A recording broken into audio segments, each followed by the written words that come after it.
We're not quite close enough to an election for the Obama administration to blame the Paris attacks on a YouTube video. So for now at least, everyone is acknowledging that these were bona fide terrorist attacks, not protests that got a little out of hand.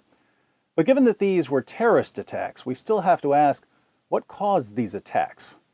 Was it A, climate change, B, income inequality, C, Islamophobia, D, joblessness, E, Starbucks coffee cups, or F, Muhammad's repeated commands to wage terrorist attacks?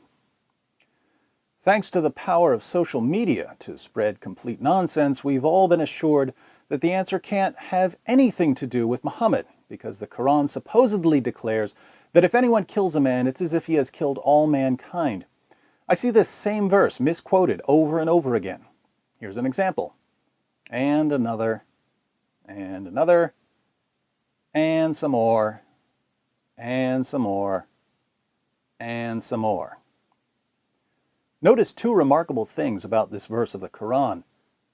One, no one ever quotes the entire verse, and two, no one ever quotes the verse that comes after it. Why do the people who quote this verse leave most of it out? And why don't they ever quote the verse that comes after it? It's because if you read the passage without leaving something out, you'll immediately see that it actually commands the sorts of attacks that we just saw in Paris. Let's read chapter 5, verse 32 and see what our friends omitted. Because of that, we ordained for the children of Israel, Allah ordained for the children of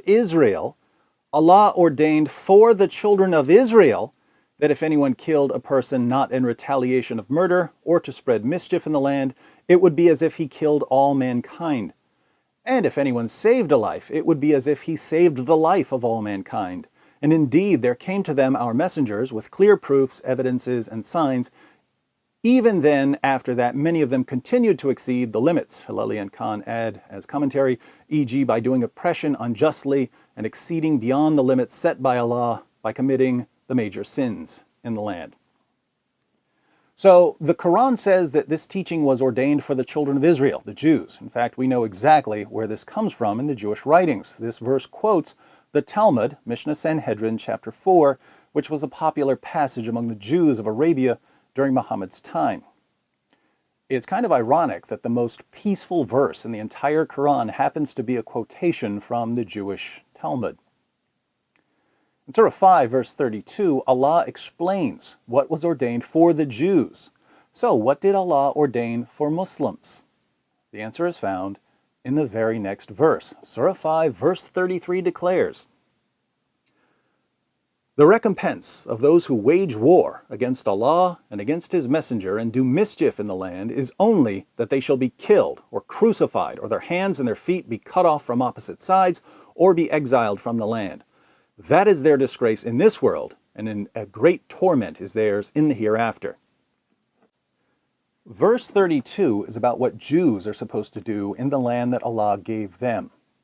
Verse 33 is about what Muslims are supposed to do if someone commits the vague crime of doing mischief.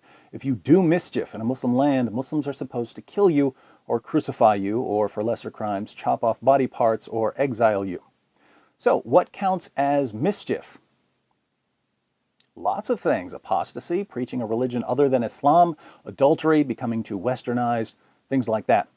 If you violate Sharia, you're making mischief. By opposing Sharia, you've declared war on Allah, and you have to pay. The most extreme form of mischief, of course, is launching a military attack against a Muslim community. That's definitely a death penalty. Now, according to Islamic teachings, not according to your opinion, according to Islamic teachings, has France made any mischief in Muslim countries?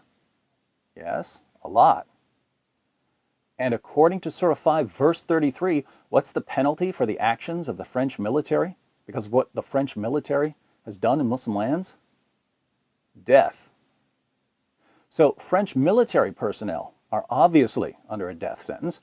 What about French civilians? Well, in Sunan ibn Majah 2759 and Sahih al-Bukhari 2843, Muhammad said that people who equip soldiers receive the same reward as the soldiers. In other words, it's not just the soldiers who are guilty and deserve death, it's also the people who fund the military, the people who pay the bills so that soldiers can be soldiers. They're just as responsible, according to Muhammad. So, who pays for the French military to make mischief in Muslim countries? The French government, which is funded by French taxpayers, ordinary French civilians. So if the average French civilian is just as responsible for causing problems in Muslim countries as the French soldiers who fight in Muslim countries, what's the penalty? Death. Now think about this. Surah 5, verse 33 of the Quran justifies attacks not only against French military targets, but also against everyone who supports the French military in any way. This verse justifies the terrorist attacks that just killed well over 100 people in Paris. But instead of quoting verse 33, Islam's Western apologists go to the verse before it. They cut out the part about this being a teaching of the children of Israel, a quotation from the Talmud, and they claim that their severely edited, distorted verse, ripped from its context, proves that Islam is a religion of peace and tolerance, and that anyone who does what the very next verse commands is not a true Muslim. Now, what does this sort of misrepresentation and deception ultimately accomplish? It's great for convincing westernized Muslims who don't bother reading the text that their religion condemns terrorist attacks, and it's great for convincing non-Muslims who don't bother reading the text that Islam condemns terrorist attacks. But twisting and distorting a Quran passage until it means the exact opposite of what it actually says will never change the minds of the people who read the text and are willing to do what it says.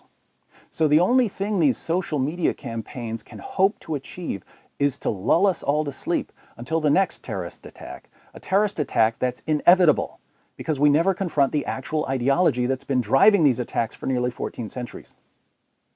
What can we do to stop the deception and misdirection so that we can eventually have an open, honest discussion about Muhammad's teachings?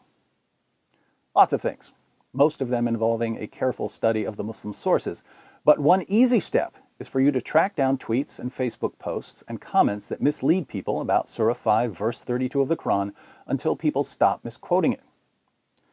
There are only a handful of passages in the Quran that can be stretched into a condemnation of terrorism.